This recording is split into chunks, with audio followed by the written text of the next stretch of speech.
Good afternoon, ladies and gentlemen. A very warm and pleasant welcome to each one of you gathered here in this afternoon. Today marks yet another memorable moment in the journey of IMU, a day where knowledge meets experience and curiosity meets wisdom. We are truly honored to host this Industry Academia interactive session with the esteemed dignitaries from the Cochin Port Authority. Let's begin this beautiful afternoon by invoking the blessings of Almighty. I now invite Adidev from MBA PSM second year for the prayer.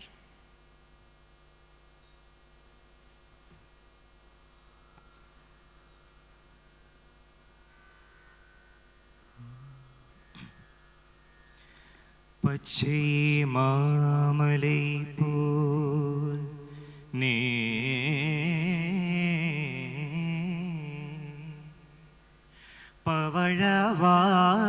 പവഴവാക്കുമലച്ചിൻ അച്യുതാ അമരനേ ആയാർദ്ധം കൊടുന്തേ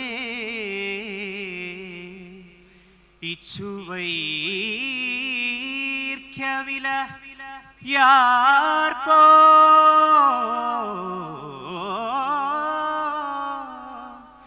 ഇന്ദിരലോകമാ അച്ഛുവൈ പെയ്യുവിന്റെ ആരംഗമാ നഗരൂഢാണി ആരംഗമാ നഗരൂഢാനി രംഗ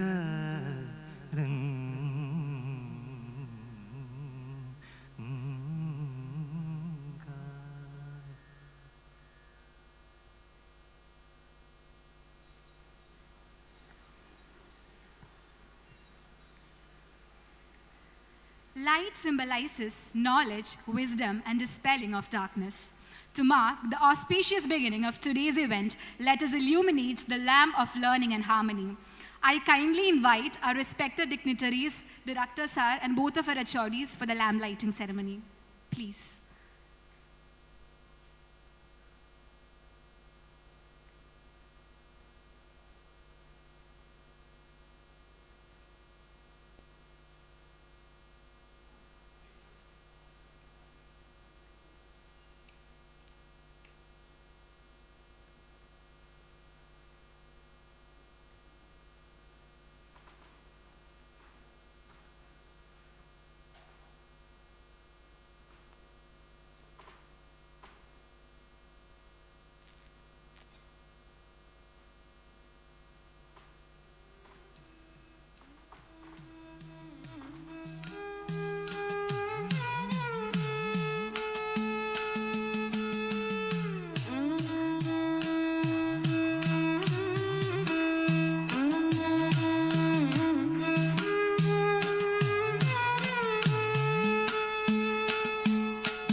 As the flame glows bright, may it inspire each of us to shine with the light of knowledge and integrity.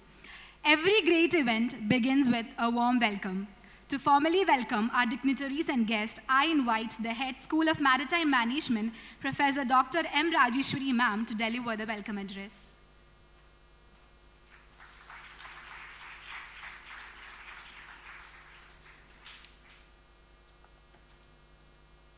Good afternoon, everyone. With immense joy, I take this opportunity to welcome each one of you to this Industry Academia interactive session as part of Indian Maritime Week 2025. Today, all we gathered under one roof. We are creating the bond between knowledge and experience through this Industry Academia interactive session. It is my honor to extend my gracious welcome to the Director of Indian Maritime University, Kochi campus, a visionary leader who has always been a beacon of guidance and inspiration to all of us. Welcome you, sir. We are deeply honored to welcome our chief guest. Hard work never fails. How should I make some evidence? The evidence for the court is Shri Kasi Vishwanathan B. IRS ME, Chairperson, Cochin Port Authority. Every person life, the ladder has different angle. Somebody will have the luck, somebody will have the smart and hard work. But we all bow for the hard work, the level sir have reached. Welcome you, sir. And a leader whose unwavering commitment and strategic vision have strengthened one of India's most vital maritime hub. Sir, your presence with us today is both an honor and an inspiration to all of us, sir. Welcome you, sir. A very warm welcome to Shri Satish, Deputy Chairperson, Cochin Port Authority, a dynamic administrator whose leadership continues to guide the port towards remarkable growth and efficiency. Welcome you, sir.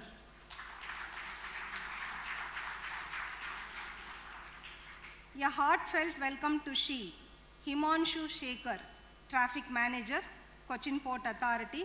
Sir, we are truly delighted to have you among us, sir. Welcome you, sir.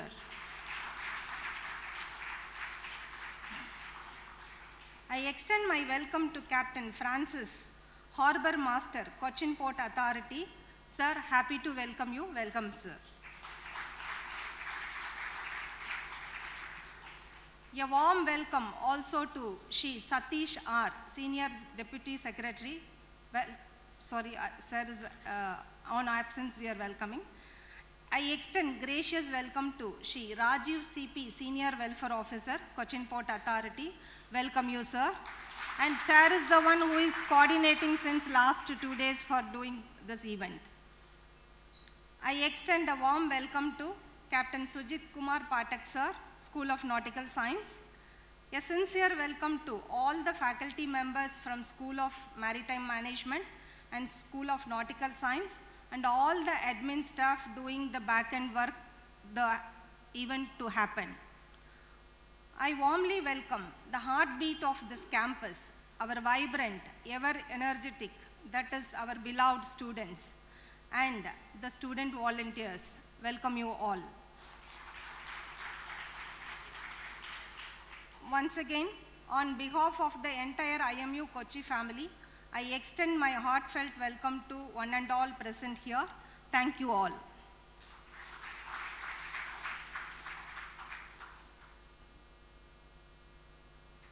Thank you so much, ma'am, for that heartfelt words of welcome. True leadership deserves not just applause, but heartfelt recognition to honor the vision and excellence of those who steer the maritime field forward. We take this moment to felicitate our distinguished dignitaries. I would like to invite the director, sir, to kindly do the honors of presenting the bouquet and Punnada. Sir, please. I invite our chief guest, Sri Kashi Vishwanathan B, IRSME, Chairperson, Cochin Port Authority.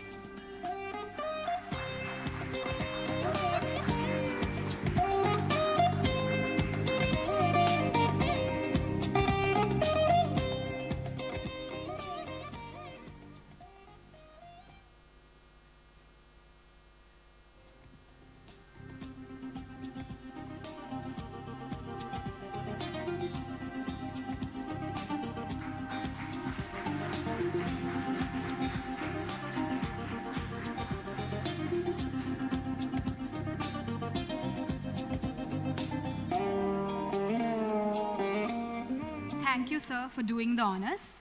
Next, I would like to invite our Head School of Maritime Management, Professor Dr. M. Rajeshwari ma'am, to do the honors.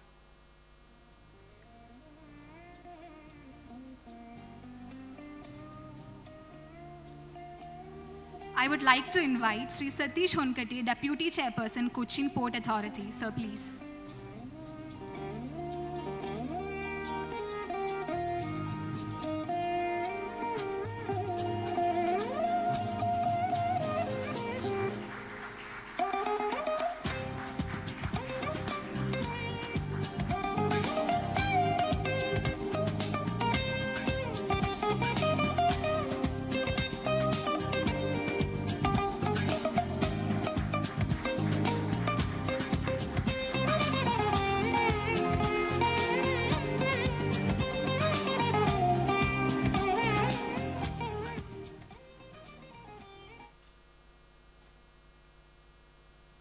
Thank you, ma'am. Thank you, sir.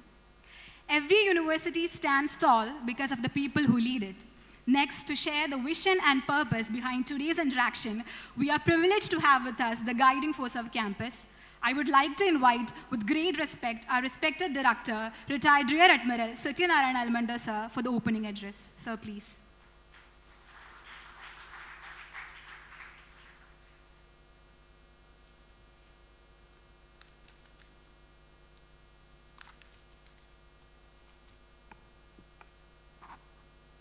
Nice to see the broad smiling faces in the afternoon too. Great. Honorable Chairperson, Cochin Port Authority, Shri B. Kashi Vishwanathan, IRS ME,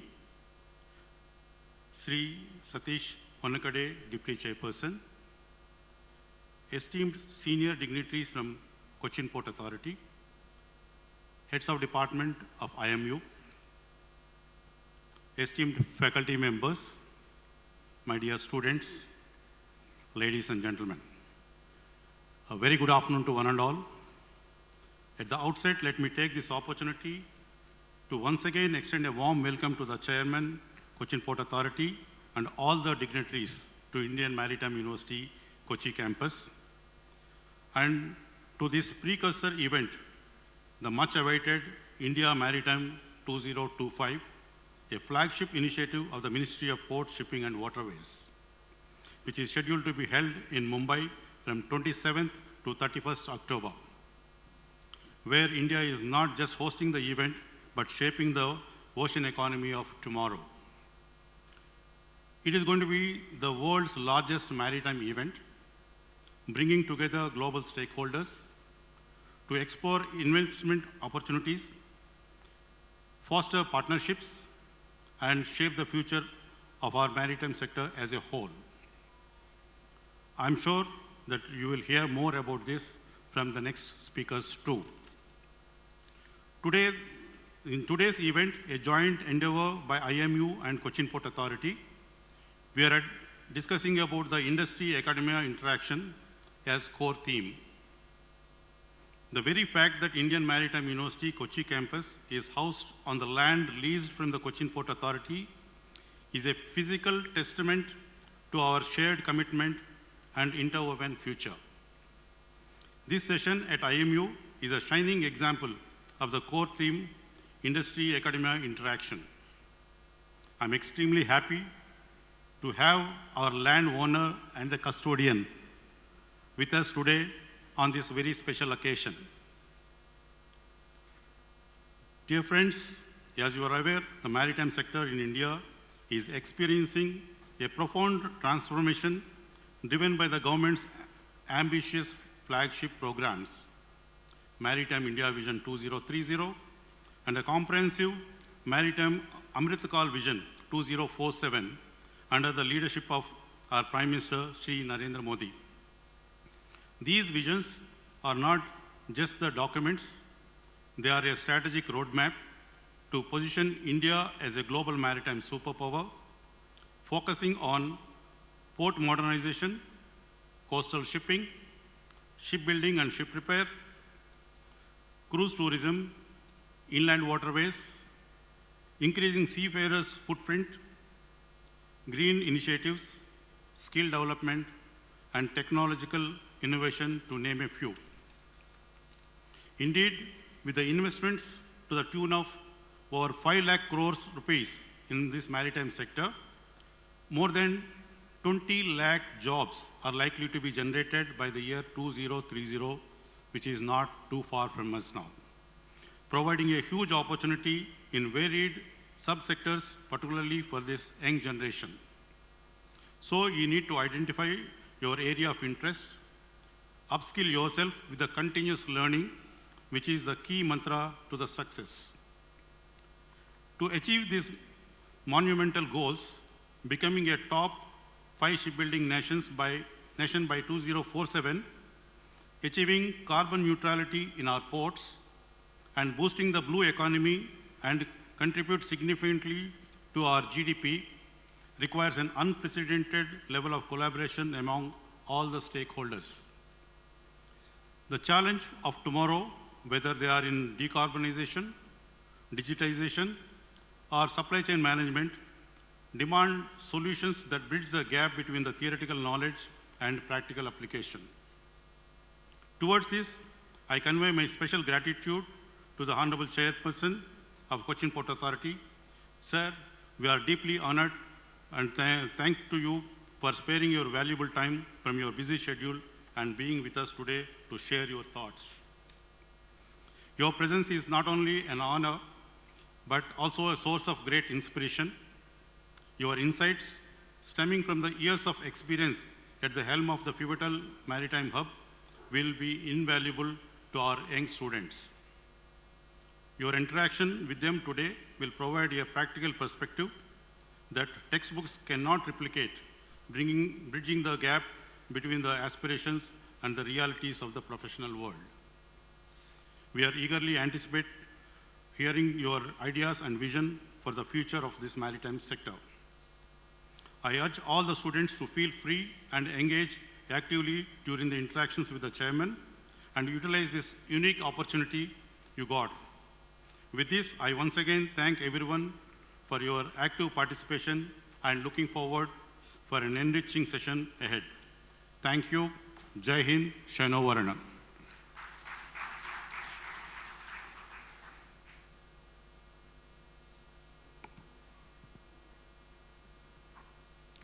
Thank you so much, sir, for the inspiring message that truly motivates and enlightens us.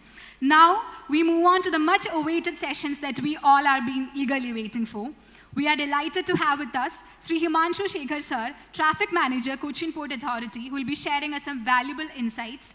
Let's give him a warm round of applause as we welcome him to address the gathering.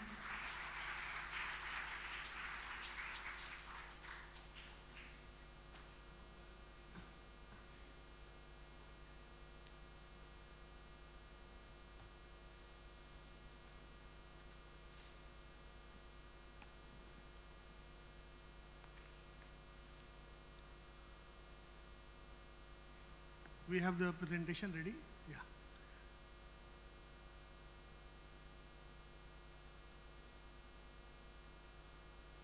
Honorable Chairperson, Shri B. Kasi Viswanathan sir, Honorable Deputy Chairman, Shri Satish Honagatte sir, Shri Satyanarayan ji, Honorable Director of IMU Kochi campus, the HODs, Captain Pathak, ma'am, all the enthusiastic students of Nautical and Management Wing. I'm so happy to be among all of you after a long time. So I think they forgot to mention I am a sailing captain. I was sailing before, so I'm so happy to be back among the cadets and the greenhorns. About 20 years ago, I was just one of you. So I am so happy to come back and share my thoughts and interact with all of you. And my brief in this function is basically to give you an idea about the Cochin Port's participation in India Maritime Week. What are the things we're going to showcase? So before we go to that part, just change the slide. I want to know if we are there. Just change one more. Yeah, go back. So we are there. So before we go into the Cochin Port Authority's contribution and what we are going to showcase in the India Maritime Week, very little bit brief about the India Maritime Week. It developed as a flagship initiative to showcase all the research, innovation, and industry best practices happening in the maritime domain. So be it shipbuilding, ship repair, ship construction, chartering, logistics, commercial, maritime finance, all the domains of maritime. And this is designed on the lines of Nord Shipping Conclave that happens in Norway once every 2 years. So that's what we're going to have also. And as because a serious discussion which gives you serious and actionable output require more than 1 day. So you must have seen many conclaves that happen for 1 day or 1 day maritime seminar. So those seminars, apart from that, just to put it as in a different perspective, we all will spend 1 week there. And we'll go through the motions of seriously debating each topic, be it shipbuilding or ship construction. And so we'll move on to the slide where we talk about the Cochin port. Yeah, change the slide.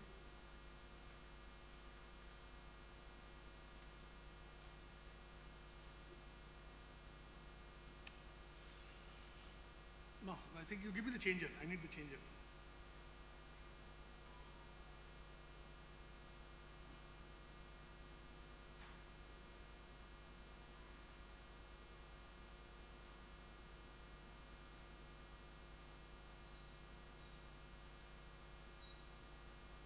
So you see, as a nation, you all know we are growing very fast. They keep telling you we are going to be the third largest economy very soon. But as far as the maritime domain is concerned, we are having one of the largest coastlines. We are having 12 major ports. We are having more than 200 active minor ports. And we are a population of 1.4 billion. We are the largest consumer bloc in the world. So accordingly, we'll need a lot of maritime powers. We cannot be dependent on foreign tonnage, so we need to own ships. We cannot be dependent on foreign manpower, so we need people like you to man and manage the industry. So this is just giving you, this slide gives you an overview of how huge the Indian maritime coastline and the domain is. So in itself, the 12 major ports, and apart from that, 200 minor ports, they are not really minor in the sense that just an administrative word. They are really big ports also. They also, some of the minor ports are handling 100 million tons of cargo. So they are not minor ports. So in effect, the point is we are a really big maritime nation, and we need to be very powerful in all domains of maritime. Next slide. These are some of the numbers. So we have two of our ports are in the global top 30, JNPT and Kandla, and Visakhapatnam. And these are all, this number just show where we stand. We can read through the details later on, but the point is we are been a developing economy for far too long, but we no longer need to be just developing and reaching there or going there. We need to be there now in shipbuilding and in maritime domains. So go to the next slide. To compare where we are going, we need to compare where we are coming from. This slide just gives you briefly an idea of where we are coming from, where we were 10 years ago and where we are now.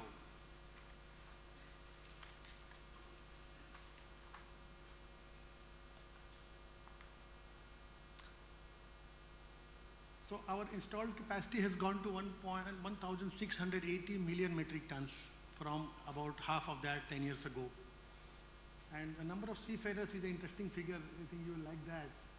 We have grown from 1.2 lakh seafarers to 3.2 lakh seafarers as on date. And we need to keep increasing these numbers. There will be phenomenal growth in the wind and solar power, 1,300% growth. So all these numbers just indicate where we were 10 years ago and where we are now. This is no way a statement of where we want to be. That's coming up in the next slide. And these changes that you just saw in the last slide, 300% increase, 400% increase, 100, all this happened because of these three flagship initiatives, Sagarmala, policy intervention, and enabling acts. So not going into details of it, just to say that the government has been working hard to have for this to happen. This change has not happened, in a default mode.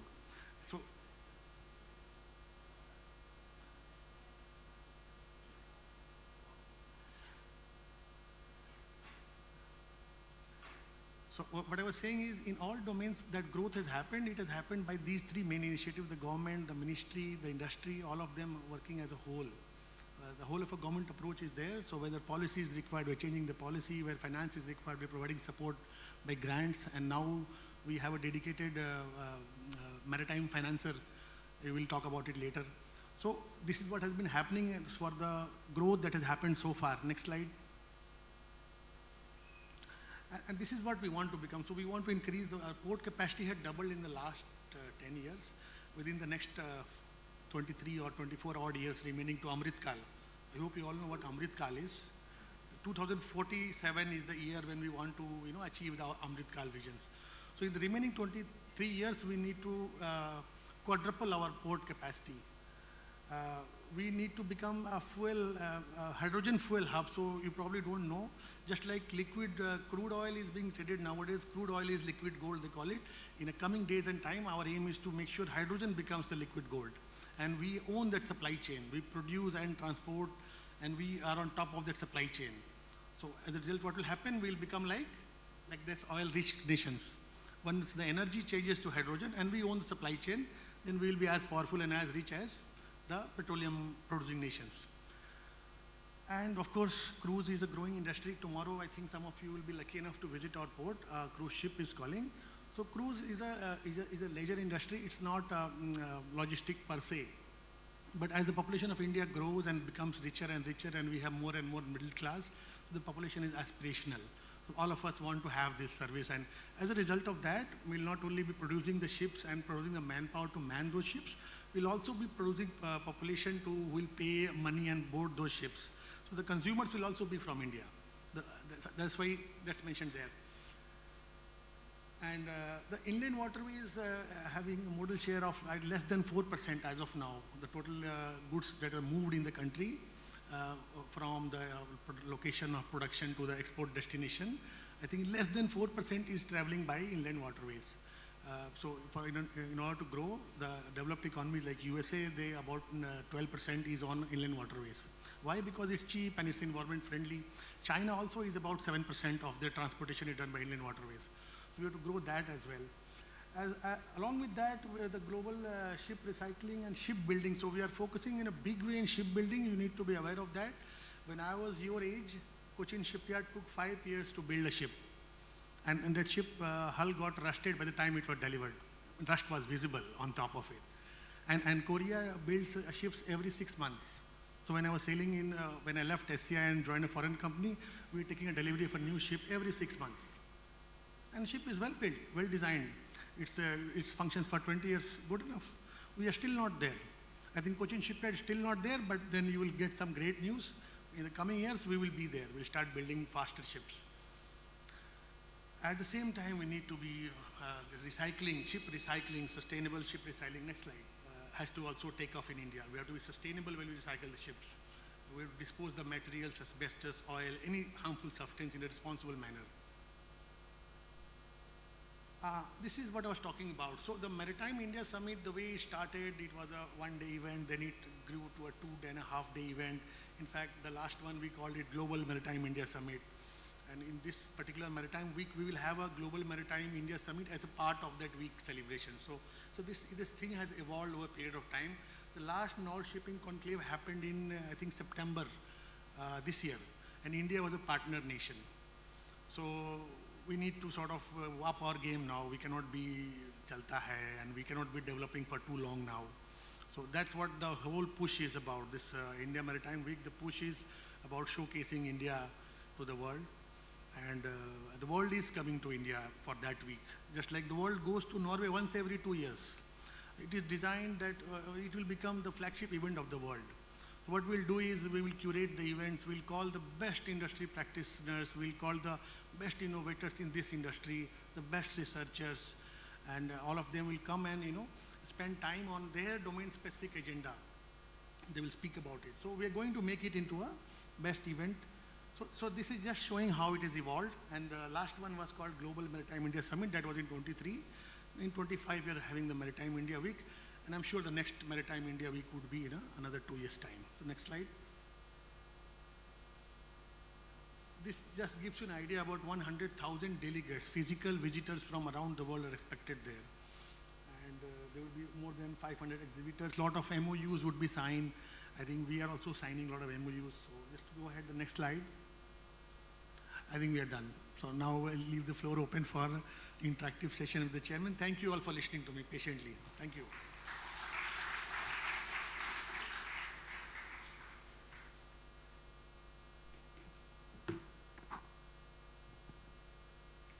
Thank you so much, sir, for enlightening us about the maritime sector and also the progress which has been happening in the industry. We are truly honored to have with us Sri Satish Honkatte, Deputy Chairperson, Cochin Port Authority, a leader known for his strategic foresight and administrative brilliance and deep commitment to maritime sector. May I now invite sir to kindly address the gathering. Sir, please.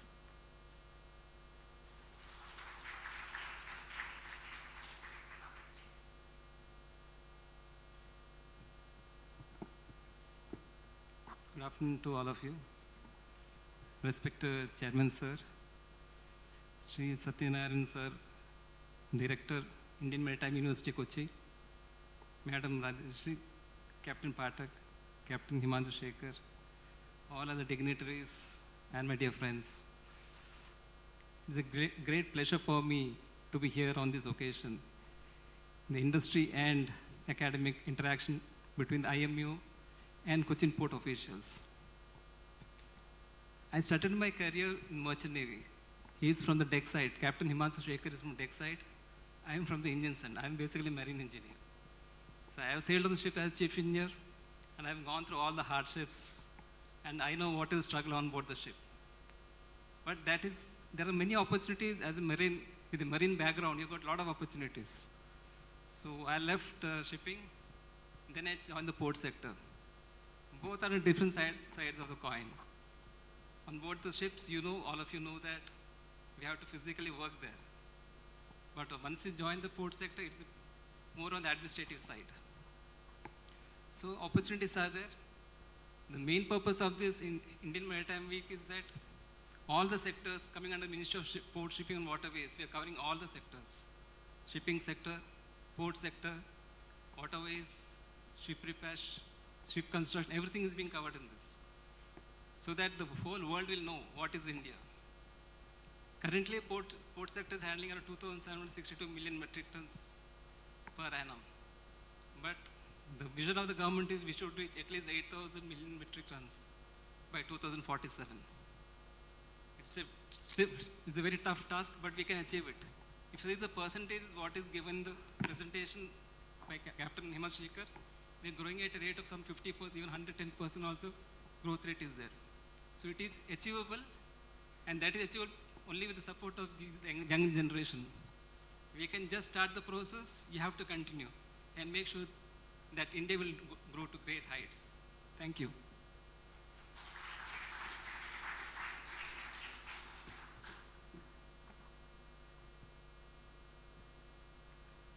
Thank you so much, sir, for those inspiring words. Now it's time to welcome a truly remarkable personality, someone whose journey itself is an inspiration for all of us. It's an honor to now welcome our chief guest, Sri Kashi Vishwanathan B., IRSME Chairperson, Cochin Port Authority. Sir is a gold medalist in mechanical engineering from the Government College of Technology, Coimbatore, one of the most prestigious and toughest institutions even to secure a seat in. Emerging as a gold medalist itself speaks volumes about sir's commitment and excellence. Before being the chairman of Cochin Port Authority, he has also served as the chairman of the Railway Recruitment Board, Bangalore. With nearly 3 decades of professional experience across diverse domains, including project management, finance, system optimization, and human resource management, Sir stands as a symbol of leadership, discipline, and excellence.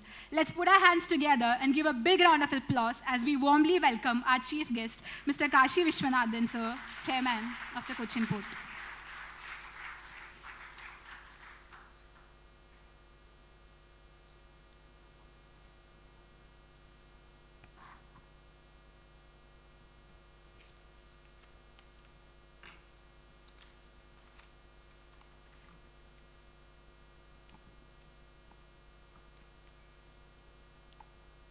Good afternoon to all of you.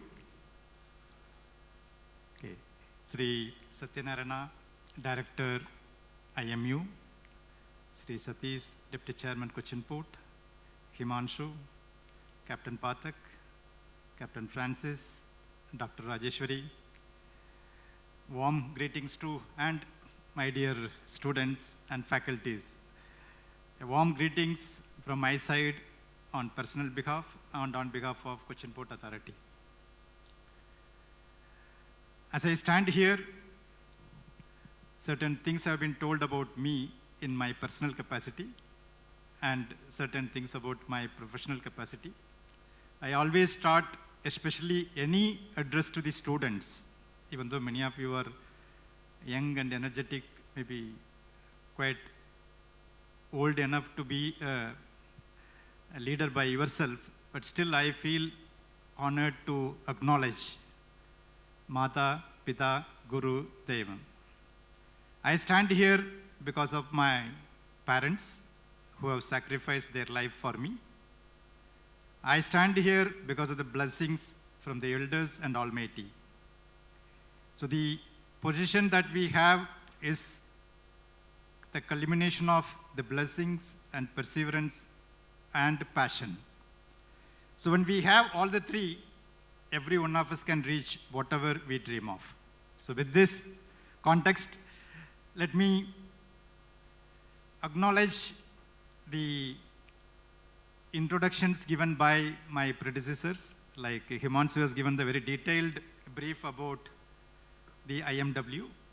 So on behalf of Cochin Port Authority and the Maritime Sector Partner, I extend the hearty welcome to all of you and whoever is able to participate in the IMW directly or virtually. So you'll be having an option to see through both vision. As the director has mentioned, IMU, it is always little confusing, IMW and IMU, it is a question of one letter in between. So IMU and Cochin Port has a very strong correlation, specifically this campus. This campus, you are in the Cochin Port land and you have the blessings and you have the very, very unique opportunity of being among the midst of one side you have Cochin Shipyard, other side you have Cochin Port, then we have ISRF facilities, Navy. So you are amongst the sector in which you have to learn a lot to grow yourself as a maritime sector expert. So in this place, you are really privileged to have the academic learning and then industrial practice. This combo is very rare, and I'm very sure all of you must be using it very well in the course of your academic session, as well as internship and training during the entire period of your stay in IMU campus. I was really happy to know that you have about 387 students here with almost 1/3 or just less than 1/3 girls among the entire strength. With the focus primarily on management, as I understand you have almost 270 students are from the management part and the nautical science 117, that is the mix of technical and management cadre coming together with a focus more on management. So that is the future, that management has to have a great role in playing and in leveraging, in boosting whichever sector that is there. The management is going to play a very, very huge role in the upliftment of any industries where it has technical core, but management mold them to deliver. So that is going to be a key, and I'm very happy that you are having that proper mix. So with respect to ministry, how our ministry is going forward, even though you may have certain questions to ask, if anything is there, we'll be happy to answer to the extent we know. But in general, the ministry is focusing on three key aspects. Decarbonization. Even though the world as a whole and India in particular is moving very, very fast with MNRE ministry as a driver in the driving seat to decarbonize the country. How we can all become carbon neutral in the decades to come so that the future generation will have a good air to breathe and good health to live. So in that context, decarbonization effort by Ministry of Ports and Shipping is very, very, very vibrant.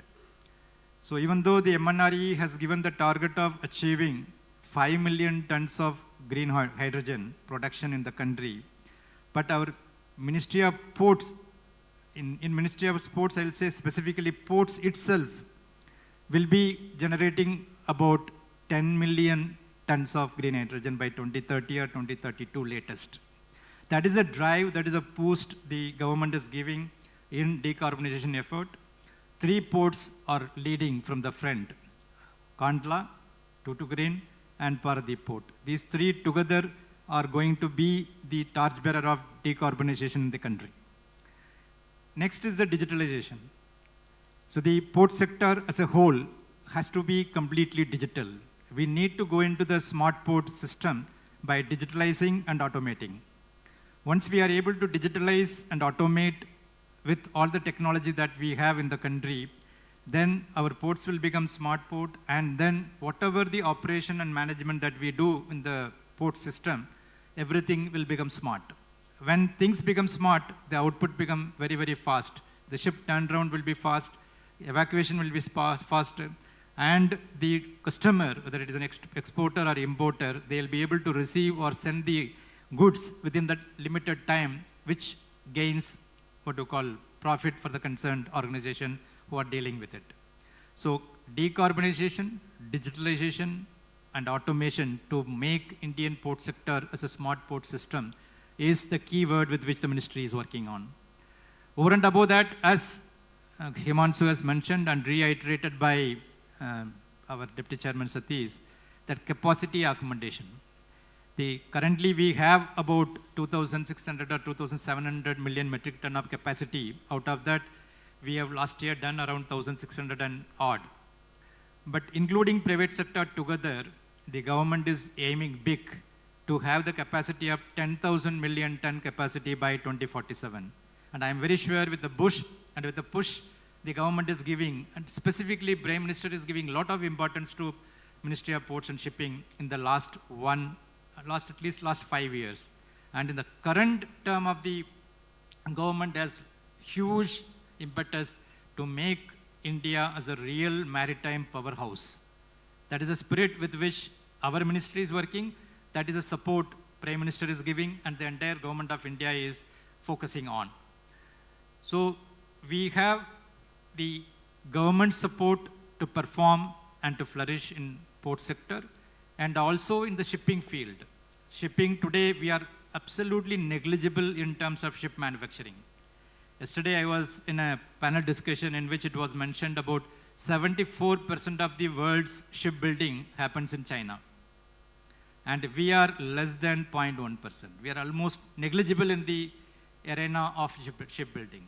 But with a focus, the shipbuilding has been given the infrastructure status in 2016. But in the current year, ship itself can be treated as an infrastructure so that you'll be able to get all the financing which supports the infrastructure business for ship and ship operation. So that is a huge step towards the shipbuilding as well as the ship operation. So shipbuilding also, we will be having a huge progress from negligible 0.1 or less than 0.1 to 10% by 2047, 15% by 2047. That is the target of the government to achieve 5% by 2030. That is something going to be really a monumental task because it is a Himalayan task. We have another 5 years, but reaching to 5% is not easy because shipbuilding is a long cycle event. You cannot reach that space that fast. But 2047, we have adequate time to plan, build, and manufacture and deliver. And once our shipbuilding industry becomes having a system to prepare various assemblies and sub-assemblies of the ship in different locations, and finally the shipbuilding main core, let us say Cochin Shipyard, becomes the final assembly and dispatch center. So this way, many of the world's biggest shipbuilding industries are working, and our Cochin Shipyard also is moving in that direction with a separate block manufacturing facility is going to come up. As some of you must be aware that Cochin Shipyard has signed an MOU with a Hyundai company, by which block manufacturing will happen in the vicinity. Then the blocks will be brought by barges to the Cochin shipyard, and then it will be assembled. Today, with the capacity of maybe about 2 ships per year, they'll be able to do maybe about 10 ships per year, or whatever scale with which it can reach. So that is the phenomena which is happening in the shipbuilding. So in this promising sector, today, all of you are here where the sector is really growing very, very fast. That means the opportunity for the management students specifically, because nautical science students, even today, huge demand is there. The supply is less than the demand. Whereas for the management professionals, specifically with respect to logistic and transportation and port management, the opportunity what was in the past may not be sufficient. Today, I am not sure what is your placement percentage for the management students, but the future is very, very promising. Those who have done management studies in logistics, supply chain management, international transportation, I am very sure you are going to have a great future. So to cut and to make it short, and in the end, I would like to make that maritime industry is changing faster than ever. It is really changing faster than ever. With decarbonization, automation, digitization, and the blue economy gaining prominence, your generation will play a defining role in shaping the maritime future. As students of IMU Kochi, you are receiving education and training on one of the premier institute, that is IMU Kochi campus. As director has mentioned, you should keep upskilling. So it is not just enough to read, you need to upskill yourself. By that, you have to stay updated with global trends, engage in research, attend internships for which we are open, and most importantly, keep innovating. Don't be a passive learner. You should be an inquisitive learner in which you should question status quo and then find means of innovating new means of doing things. So for students, who is the most celebrated leader of our country? Can any one of you tell? Who is the most celebrated leader of our country with respect to students? Loudly.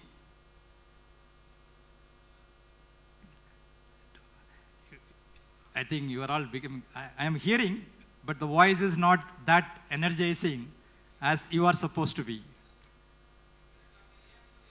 Dr. APJ Abdul Kalam. Nobody in the history of India has given so much of importance to students, so much of importance to learning, so much of importance to dreaming, so much of importance to passion. So only when you dream, have passion, then we will be able to move forward, or you will be able to achieve what you want. So Dr. Kalam's quotes are dear to me. I thought few of that I will read it to you, even though you must have heard multiple times. Hearing from this year and sending it through this year has no meaning. Unless you internalize it, devote on that, meditate on that, then you will be able to see the result. So as per Dr. Abdul Kalam quotes, if you want to shine like a sun, please close it. If you want to shine like a sun, first you have to burn like a sun. Right? So if you have to shine, you have to burn yourself like a sun. So that is one of his famous quote, which reflects on the intense passion and the effort behind every success. Another one he always says is, without involvement, you can't succeed. With your involvement, you can't fail. So the involvement is the key. If you are all assembled here, and if you have assembled here because your director told you to assemble, it has no meaning. It has no purpose.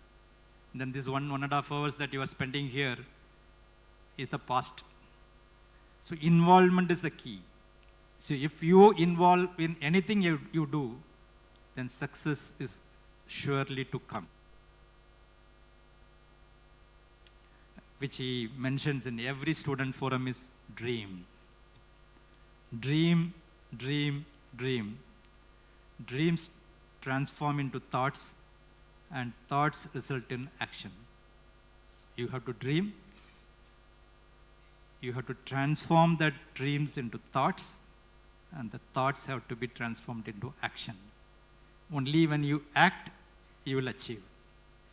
So with these words, I leave the floor open to all of you with best wishes for a very, very flourishing, very, very successful, and very, very ambitious career in the maritime sector. Thank you. Jai Hind.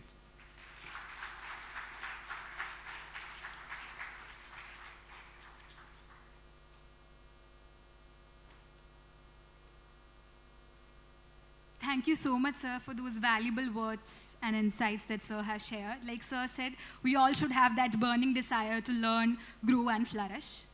Now it's time for a brief interactive session.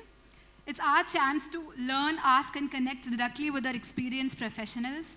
So now the floor is open for questions. You can raise your hands and ask questions.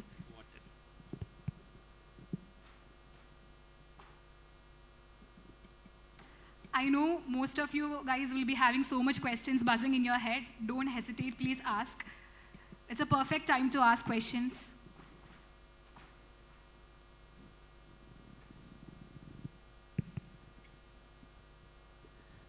Good afternoon, sir. So my name is Sri Lakshmi. I'm doing BBA here. So my question is, you already said like the management students have a bright future in in logistics sector. So like the AI technologies, everything is growing, and the future also the growth will be higher. So what are the skills you think that management students should gain to combat that?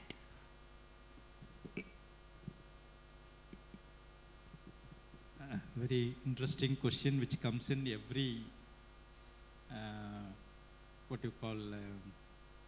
aspect of life, whether it is a student or an academia or a professional area, whether it is a manufacturing sector or management sector or service sector.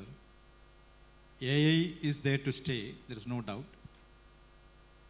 But your question is, what will be your relevance in the context of AI, or what is your question with respect of what are the skills that you should acquire to be relevant in the AI world?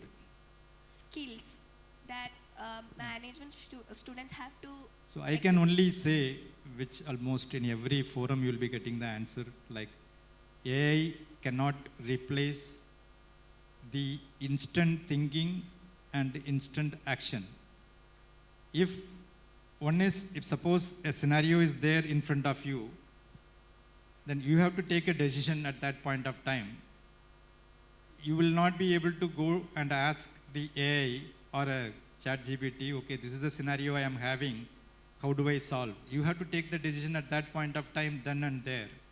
So the most important aspect of a management student is decision making. So the decision making is the one which comes with practice. Practice is one, that means people should make decisions in everyday life. We should not postpone, or we should not be in vague world, and we should not be indecisive. But how somebody can be a good decision maker?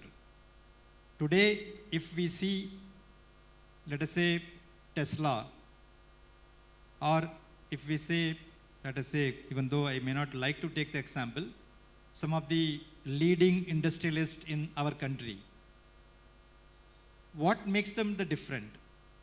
It's the decision making. They are able to take decisions in the uncertain world. If you are able to practice that skill, then you will be most successful. Also, to take decisions, you need to learn, because you need to have you should be able to have so much of input and insight in the area in which you are working.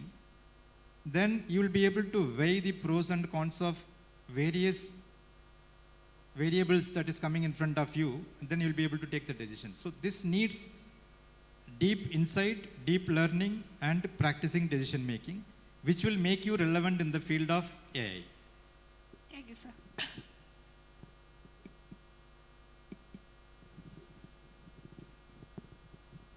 Hello, sir.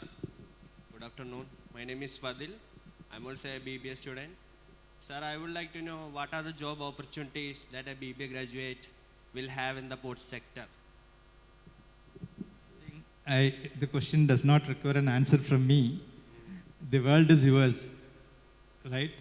Be it logistics, today India is having the logistic cost of about 14%, as against about 8% in the developed countries. So what should we do? If you are able to come out with a capacity and capability and ideas, then logistic world is yours to innovate and improve, and then huge opportunity will be there. And as I was mentioning to you already, the maritime sector is in the blooming sector today. Shipbuilding, it is going to take its own time. That means you may not have the immediate opportunity. But with respect to ports, exports, see, when you are studying logistics and supply chain management, it is not the port alone.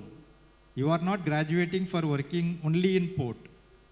You can work in aeronautical industry, you can work in rail industry, you can work in road industry, you can work in waterways and environment. The options are innumerable. So what is more important, as I was mentioning, is upskill yourself. Make yourself relevant to the sector in which you are going to enter. Then success will always come and opportunities will always be there. Sir, thank you.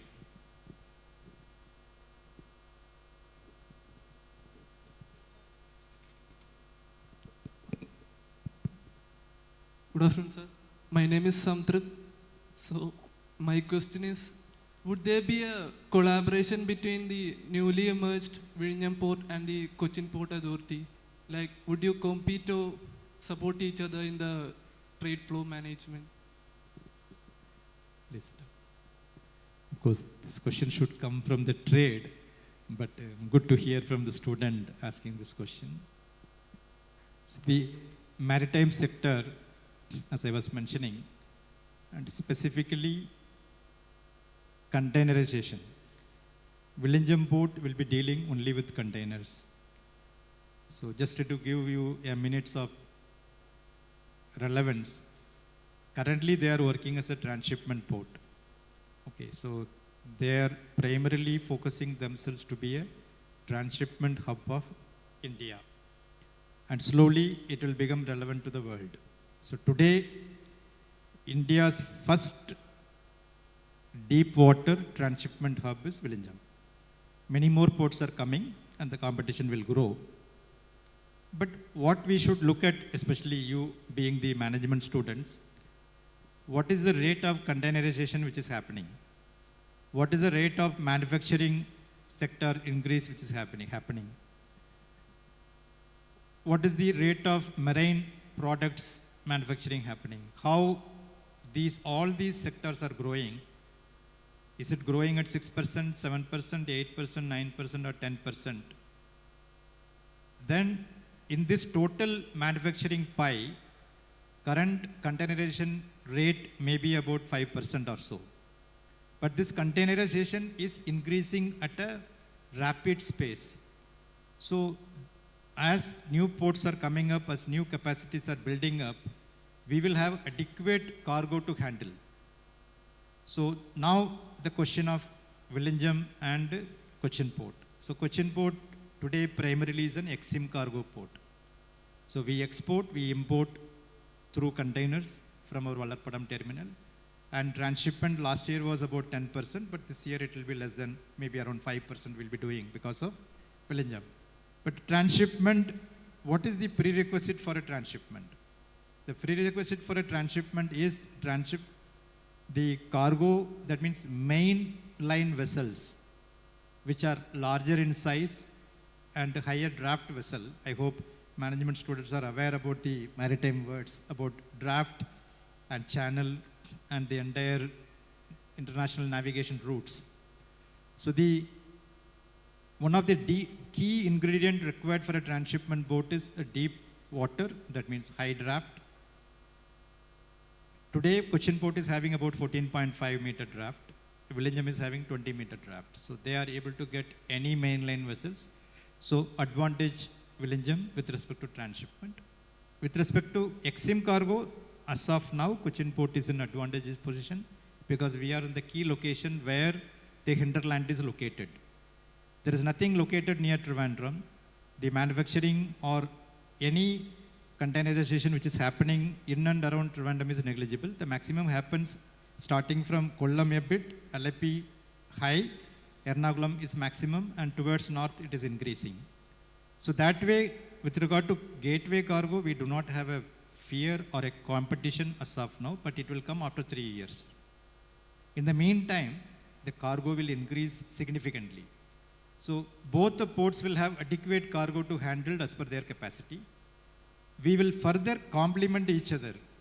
Suppose today from Cochin Port, the vessel go to Colombo for taking the mainline vessel. But tomorrow it will be there in Vizhinjam itself.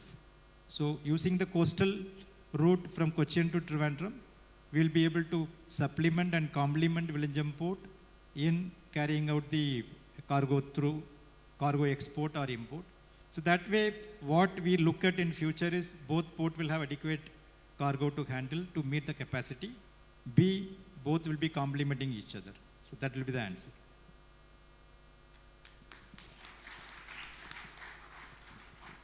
Hello, good evening, sir. Sir, my name is Angajit Singh. I am final year BSc cadet.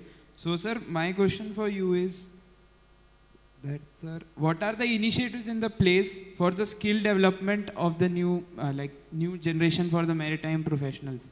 What are the skill development programs that are being initiated under your guidance? Yeah, I think I should not say not the right. I am not handling that area as of now because in Cochin Port, please sit down. We look after more of transport and training related to the port operation. But in terms of capacity building, I should salute Cochin Shipyard. I mean it when I say I should salute Cochin Shipyard. They are creating huge skilled workforce. About 1,000 plus skilled workmen they are generating every year through their skill development center. And as your director was just mentioning to me during the discussion that you are also going to have a welding workshop and you are going to have a tie-up with a Korean company to train, upskill the ITA students with the specialized welding practices. And with that, combined with the facility available in Cochin Shipyard, they will become the real hot cake in the shipbuilding industry. So you are absolutely right that if any country has to grow, the human capital has to be developed. So the growth dream should be supported by the development of the human capital, both in terms of engineering, management, and technical level. That means when I say technical level, at the artisan level. So all these things have to go simultaneously.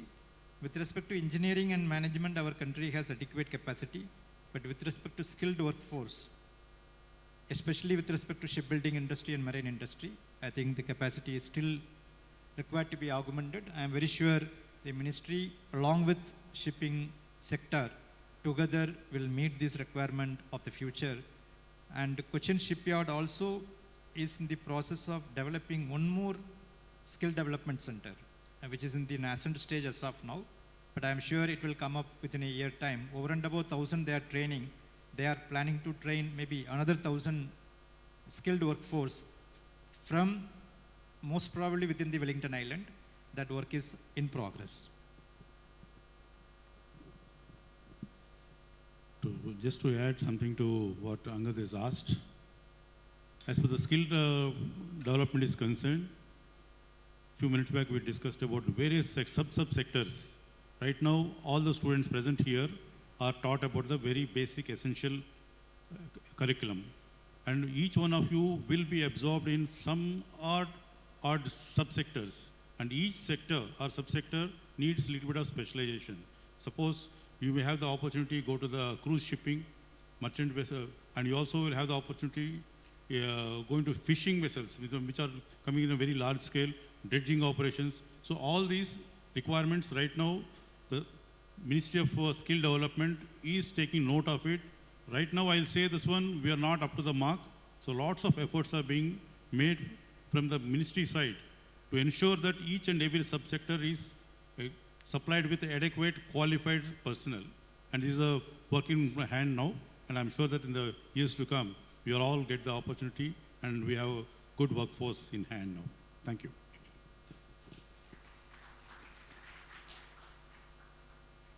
Good afternoon, sir. Myself Abdul Rahman from MBA PSM, and this is my final year. Sir, Cochin Shipyard is known for its large shipbuilding and also the repair operation. So I would like to know how Cochin Shipyard is currently optimize the waste which is producing by the process of the shipbuilding and also the repair. So I would like to know how currently the shipyard is optimizing the waste or manage the waste. That is my question. Talking about managing the waste or? Like for the environmental sustainability. Anyway, so I would like to remind all of you, I am Chairman Cochin Port Authority. Having control over the activities of Cochin Port. Cochin Shipyard is part of our ministry. To that extent, I am privy to certain information. That's what I was mentioning about skill development and what is the block manufacturing they are going to have, all those things. This is something with respect to the process being done within the shipbuilding industry, for which I need to take training there to answer your question. So, but as a mechanical engineer, as a person who are in the field, in any manufacturing process, if you are able to reduce your rejections, then your gain is double. Okay. So the process and the process control, basically process engineering and process control should be such that the output will always be 100% right. So that is the only way you can reduce waste, and then automatically waste management, load on the waste management will come down. But I am very sure Cochin Shipyard must have got already ISO 14001 as well as 45001 because I really, again, I say, admire the Cochin Shipyard for their growth in leaps and bounds, primarily because of their deep insight and involvement in process as well as human capital. Both they are doing simultaneously. That is the secret behind their success. With respect to your waste management, I think partly it is answered. Next question. We have another 2-3 minutes for question, then we'll close. Sir, can I make some observations? You can add some points to that. I am faculty here. Sir, actually, MIV 2030 and Amritkal 2047, we have immense scope for economic growth. And if you are seeing today's newspaper, the Nobel Prize for Economics, that is how inventions made economic growth. In that respect, this Amritkal vision, Maritime India vision, if you are focusing, we have immense scope for maritime startups, different areas, whether it is port or shipbuilding, ship recycling, maritime startups. The students, they have to use that potential to identify something unique applications, all these things. You can just add some point to that. And another related area is we all are quite aware about artificial intelligence tools.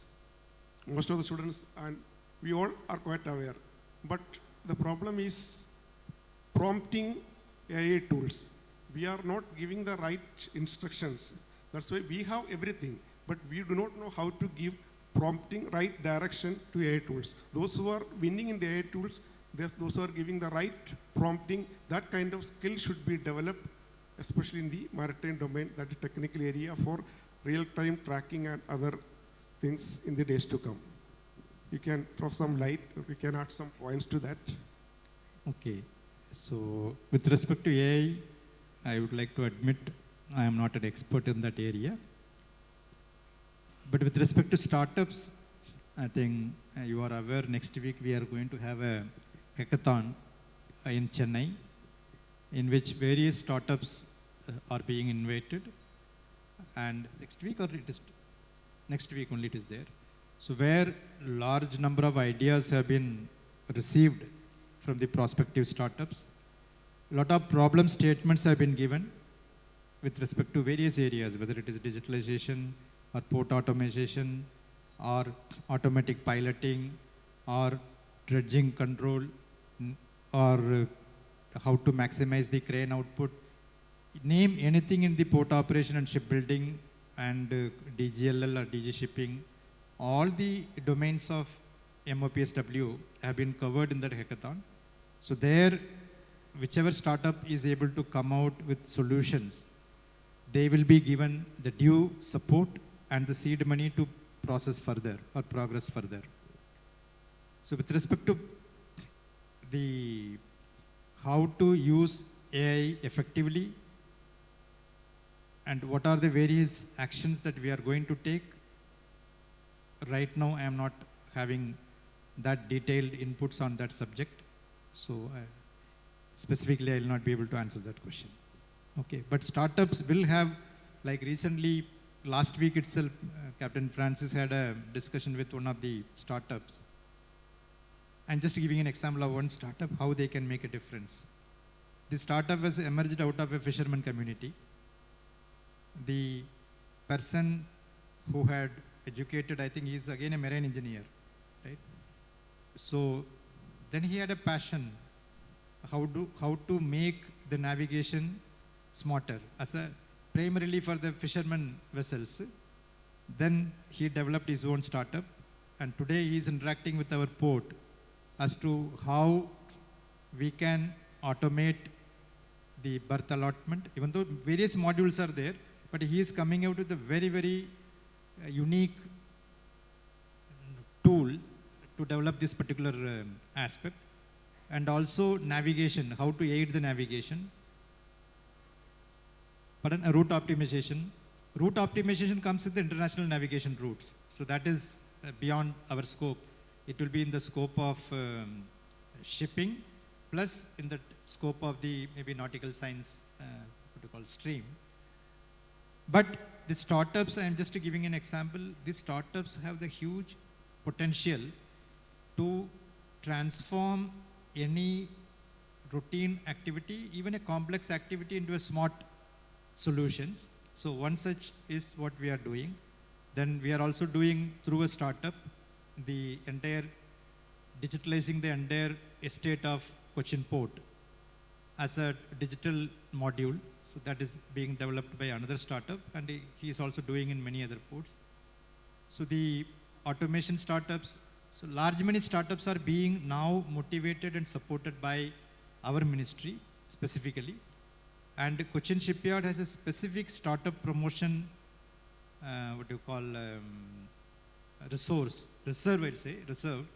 Whatever profit they are getting and whatever CSR they are keeping, in that certain percentage is being kept for startups. So our ministry as a whole is supporting startup. The last question. Jain sir, myself A.R. Sudan Francis from MBA ITLM.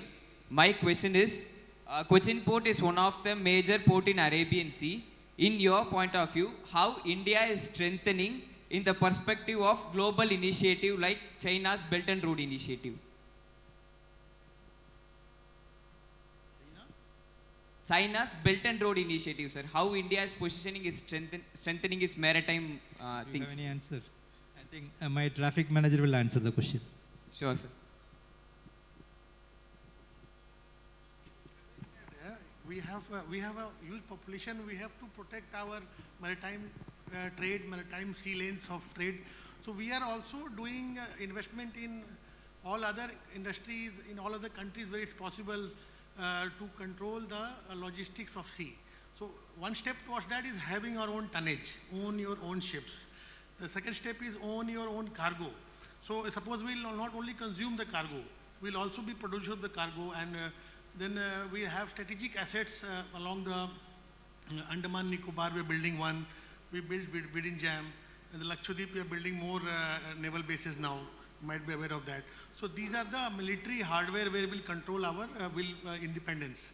But at the same time, the commercial side of things, we are all moving. The Maritime India Week is a big push towards the commercial side of things to own the tonnage and the infrastructure for the trade and commerce. And that's going to be very important for a huge country like India, sir.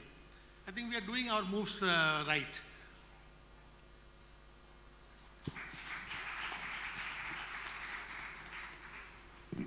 With that, we conclude the Q&A session. Thank you to everybody for raising such wonderful questions, and thanks to both of our dignitaries for clarifying their thoughts and queries.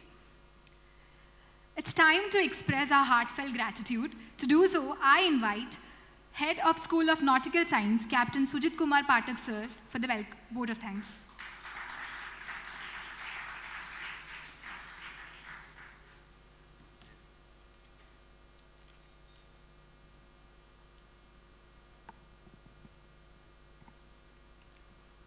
Yeah, namaskar everyone.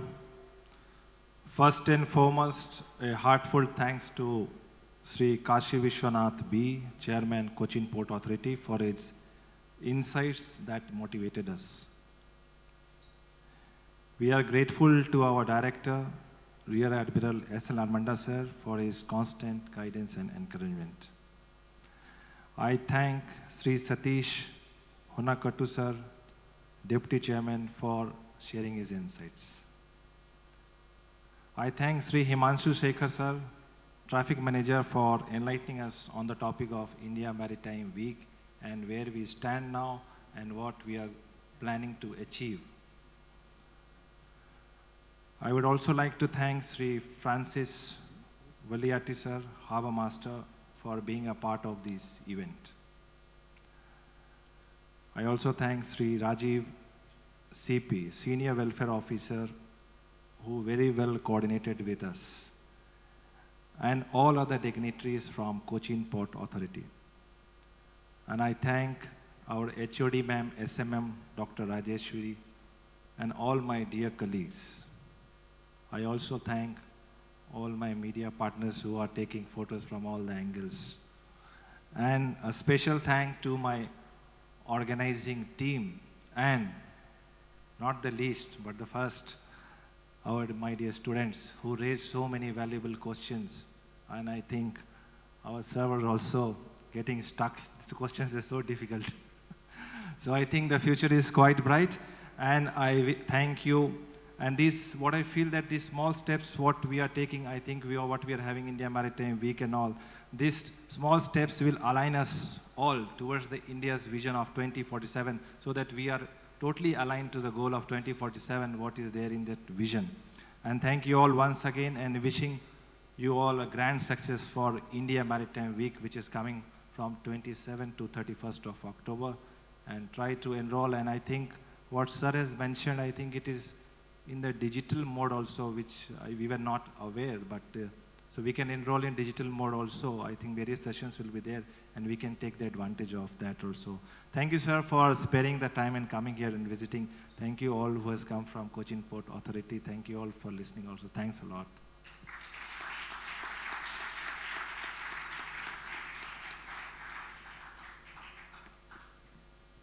Now we have a special moment of appreciation. Cochin Port would like to present a memento to a respected director, Rear Admiral Satyanarayan Almanda sir, in recognition of his guidance and support. May I invite the representative from Cochin Port to kindly do the honors. Sir, please.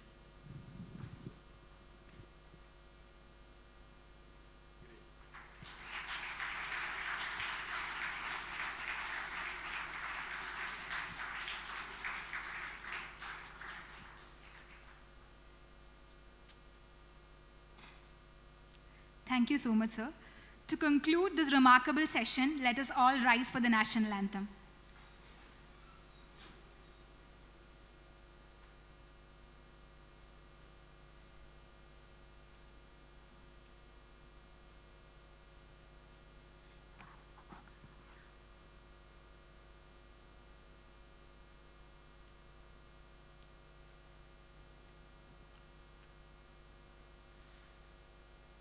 जनगण मन अधिनायक जय हे भारत भाग्य विधाता पंजाब सिंध गुजरात मराठा द्राविड उत्कल बंगा विंध्य हिमाचल यमुना गंगा उच्चल जलधि तरंगा तव शुभ नामे जागे तव शुभ आशीष मांगे गाहे तव जय गाथा जनगण मंगलदायक जय हे भारत भाग्य विधाता जय हे जय हे जय हे जय जय जय जय हे